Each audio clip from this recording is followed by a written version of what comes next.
Charlotte Flowe World Sports Show here with David Bruckner, Pennsylvania Roar. Spent a lot of time playing the Philadelphia Kicks, so you're familiar to this indoor game. What's it been like, the experience being a veteran player, showing the ropes to a lot of the newer players?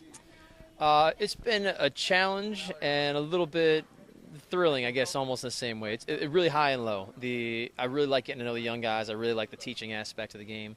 I really do not like losing, and I really do not like the things that come with losing, those emotions and those bangs and the streaks. So that's been a real challenge to stay positive during that for everybody.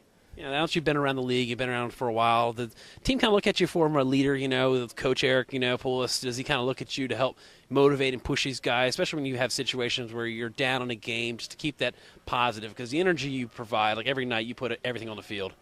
Yeah, he has a wonderful balance. He's a veterans coach. He lets us speak. He doesn't just let us interrupt him. He gives us an opportunity to say, "Hey, Adam, Chris, what do you have something you want to share?" Almost every time we have a meeting, and so I appreciate that. And it's been good to work with him on that level because he has been really receptive to just some feedback and letting us have a role in that.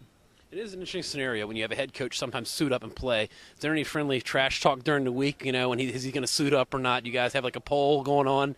I'm from the old regime of just showing coaches ultimate respect, whether they're playing or whether they're coaching, and so I let him make those decisions. I play for Donnie D'Ambra and Omid Namazi, and you just kind of at some point you just learn the coach is always right, and so we do joke about it sometimes because it's a tough thing that he does to go and play, and then he's out of win, and he's got to get off the bench, and he's got to say, he's got to make points, and if he makes a mistake, does he bench himself? That's kind of the joke, is like, does a coach bench himself if he's not doing well? But Eric's an old veteran player himself. He's got that old man confidence where he doesn't get rattled on the ball, and the young guys can look to some stuff from him in places like that.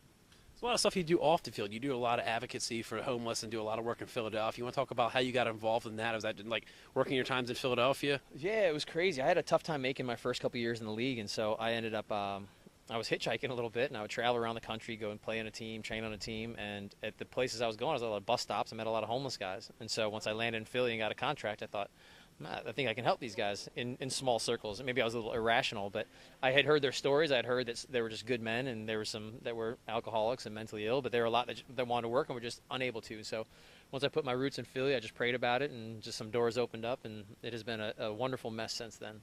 Well, thank you so much for your time, and keep doing what you're doing on and off the field. Appreciate it. We love you guys. This field's got a lot of bumps, but sometimes it's definitely gotten you a few times. We appreciate you guys. It's great seeing you. All right, thanks. You. Signing off.